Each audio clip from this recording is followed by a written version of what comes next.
Donc c'est en 6e journée. Donc comme vous savez, pendant 36 ans, disons sans discontinuité, sauf l'année dernière à cause de Covid, que les journées de chirurgie n'ont pas pu avoir lieu. Donc c'est vraiment une des manifestations phares de la faculté de médecine et de l'université Cheikh Anta Diop de Dakar. Bon, pourquoi ces thèmes?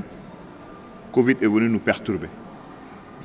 Et à cause de Covid, on a vu qu'on a dû changer nos attitudes, aussi bien au plan des soins et au plan de l'enseignement. Parce qu'il fallait continuer à soigner les malades et continuer à enseigner nos étudiants. C'est pourquoi on a vu l'apport donc des nouvelles technologies, ce qui nous a poussé à avoir notre deuxième thème comme l'apport des nouvelles technologies dans l'enseignement. Maintenant, pourquoi les autres universités? Nous avons eu l'habitude depuis 5 ans, 4 ans derrière, 5e année cette année, de faire des journées conjointes pour amener avec nous les jeunes départements de chirurgie de Thiès, de Saint-Louis et de Ziguinchor.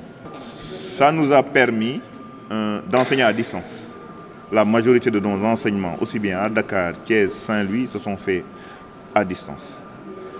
Ça nous a permis, pour certaines formations, là où on ne pouvait plus faire des stages hospitaliers, faire des stages par simulation à distance. Notre plateau technique est satisfaisant, mais c'est à améliorer encore. Vous avez vu les nouveaux hôpitaux qui sont ouverts.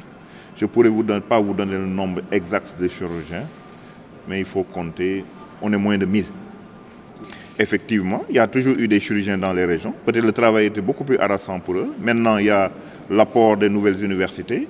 Donc, de nouveaux enseignants sont dans les universités de Thiès, Saint-Louis, Ziguinchor. Et ce qui est en train d'améliorer considérablement le plateau et de relever la qualité des soins dans ces régions. Donc, ils n'ont pas à rougir devant les chirurgiens de Dakar.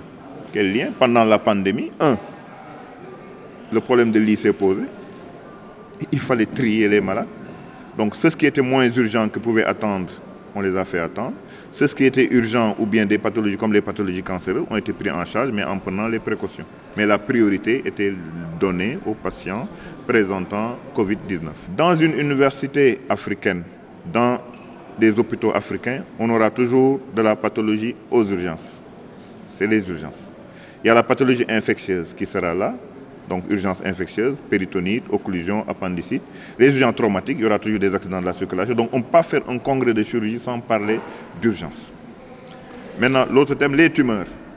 On est en pleine transition épidémiologique. Avant, on voyait que des péritonites, des appendicites, des perforations typhiques. Mais maintenant, c'est les cancers qui viennent en premier lieu. Donc les maladies non transmissibles, les maladies chroniques.